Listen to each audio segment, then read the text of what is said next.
అందరికీ నమస్కారం. నా పేరు K Daniel Joseph, PSHM retired, Tuni మండలం.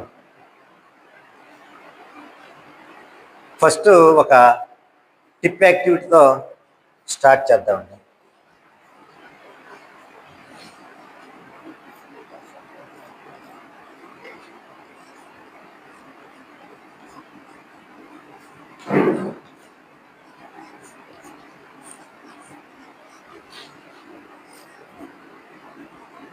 అమ్మ, నాన్న, అన్న. అమ్మ, అన్న, నాన్న. దీన్ని మనం మొదట స్లోగా చెప్పమని, తర్వాత స్పీడ్గా చెప్పమంటాం. అమ్మ, నాన్న, అన్న. అమ్మ, అన్న, నాన్న. అమ్మ, నాన్న, అన్న. అమ్మ, అన్న, నాన్న. అమ్మ, నాన్న, అన్న. అమ్మ, అన్న, నాన్న. ఈ విధంగా పిల్లలతో మనం ఇక్కడ బోర్డు మీద రాసిన వాళ్ళకి రాయం, వాళ్ళకి వార్లుగా చెప్పిస్తాం. పిల్లలకి ఇలా చెప్పించడం వలన వాళ్ళు ఎంత కఠినమైన పదాలనైనా సరే దీన్ని టంగ్ ట్విస్టర్ అని చెప్పేసి మనం చెప్తూ ఉంటాం.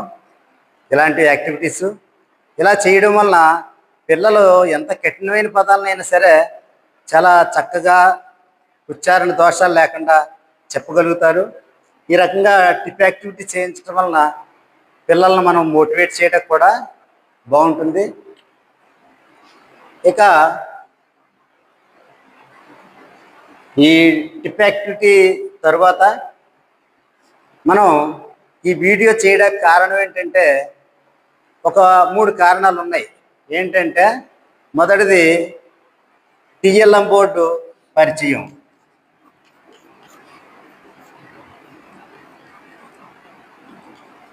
టిఎల్ఎం బోర్డు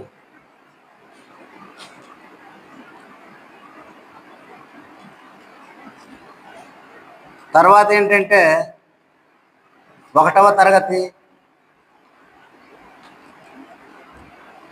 మరియు సి గ్రూప్ పిల్లలకి ఏ విధంగా చెప్పాలి అనేది మనం ఇక్కడ ఈ కారణాలతో మనం ఈ వీడియో చేయడం జరుగుతుందండి. ఈ బోర్డుని మనం ఇప్పుడు టిఎల్ఎం బోర్డుని పరిచయం చేయడానికి ఈ వీడియో చేయాలని అనుకున్నాం.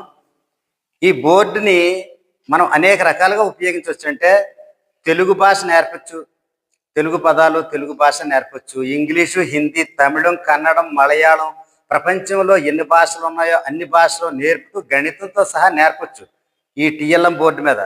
అందుకని దీన్ని డిజైన్ చేసింది ఈ ఉద్దేశంతో చేశాను నేను.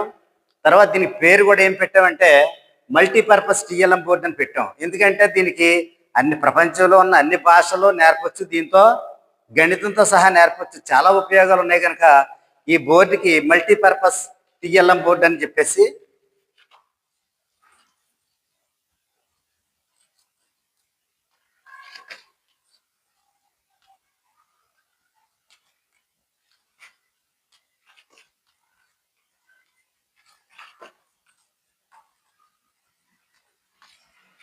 అనేటటువంటి ఈ బోర్డుకి పేరు పెట్టడం జరిగింది. దీనికి ఈ వీడియో చేయడానికి మరొక కారణం ఏంటంటే ఫస్ట్ క్లాస్ పిల్లలకి ఏ విధంగా చెప్పాలన్న దాంతోపాటు సి గ్రూప్ పిల్లలు ఇప్పుడు ప్రస్తుతం సి గ్రూప్ పిల్లలకి రెమిడియల్ టీచింగ్ జరుగుతుంది. రెమిడియల్ టీచింగ్లో కంపల్సరీగా 1-2 క్లాసులు బోధన అందులో ఉంటుంది. 1-2 క్లాసులు వస్తే పిల్లడు ఏదైనా చదవగలుగుతాడు. కనుక ఈ ఫస్ట్ క్లాసు పిల్లలకి ఏ విధంగా, సి గ్రూప్ పిల్లలకి ఏ విధంగా మనం చెప్పాలనేది కూడా దీని యొక్క ఉద్దేశం.